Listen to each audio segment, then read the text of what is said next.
আমরা হইলাম non MPO শিক্ষক। আজকে সারা বাংলাদেশের সকল নন এমপিভুক্ত শিক্ষকদের মানববন্ধন এখানে হচ্ছে।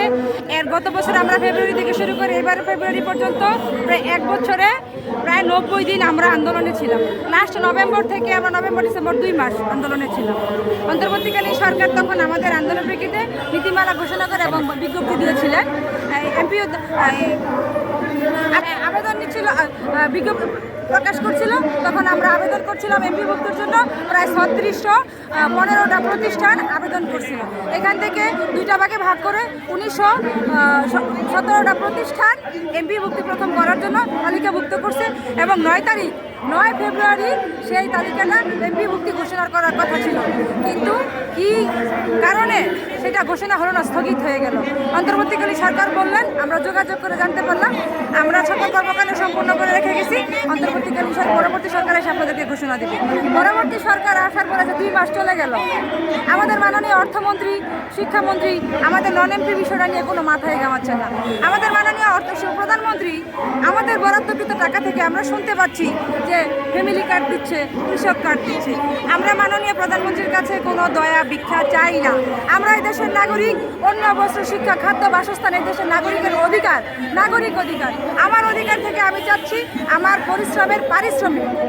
আমি ব্যক্তিগতভাবে ডিগ্রি শাখার 14 বছর নন এমপিও শিক্ষক।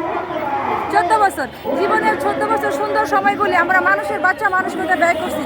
এখন আমরা অনেকেই অসুস্থ, অনেকেই নানাভাবে বিপর্যস্ত। বেতনাদি না থাকলে আমরা কিভাবে সংসারটা চালাই? আমাদের বৃদ্ধ বাবা মা আছে অসুস্থ, আমরা ভালো চিকিৎসা করতে পারি না, বিনা চিকিৎসা বাবা মারা মারা যাচ্ছে। অনেক শিক্ষকরা বিনা বেতনে অবসরে যাচ্ছেন, অনেকে আত্মহত্যা করছেন। আমরা যখন 2 মাস এখানে আন্দোলন ছিলাম, নভেম্বর ডিসেম্বর, আমাদের সহযোদ্ধা ভাইরা এখানে পুলিশের জল কামান টিয়ারসেল আহত হয়ে হাসপাতালে ভর্তি ছিলেন, পরে মারা গেছেন। এখানে স্ট্রোক করে মারা গেছেন 2 জন। এই আমাদের 3 বারের আন্দোলনে প্রায় 11 জন সহযোদ্ধা আমাদের পৃথিবী থেকে চলে গেছেন নন এমপিও অবস্থায়। আমরা একই সার্টিফিকেট দিচ্ছে, আমাদের প্রতি বছর নবায়ন করছে, কিন্তু আমরা পাবলিক পরীক্ষা ডিউটি করছি, পরীক্ষার খাতা মূল্যায়ন করছি, কিন্তু সরকার তরফ থেকে আমরা কোনো বেতন বোনাস পাচ্ছি না। কতদিন ধরে আন্দোলন করতেছেন আপনারা? আমরা তো গত 1 বছর ধরে আছি মাঠে।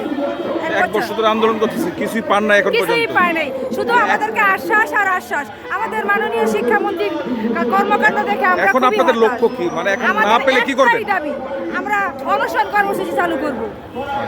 আমরা আমাদের শেষ দাবি, আমরা আজকে কথা বলে আসছি, কাকরাইল ইঞ্জিনিয়ারিং ইনস্টিটিউটে মন্ত্রী মহাশয় ছিলেন সেখানে। আমরা বলছি যদি আমাদের এই বাজেটের আগে এমপিভুক্তি করা না হয়, আমরা অনশন কর্মসূচি করব। আমরা মরে গেছি, নতুন করে মরার কিছু নাই। কোন স্কুল থেকে আসছেন? আমি হোম ডিস্ট্রিক্ট নরসিংদী। আমি একটা ডিগ্রি কলেজের বাংলার প্রভাষক। আমার ডিগ্রি কলেজ এবং অনার্স সহ। আচ্ছা, ধন্যবাদ।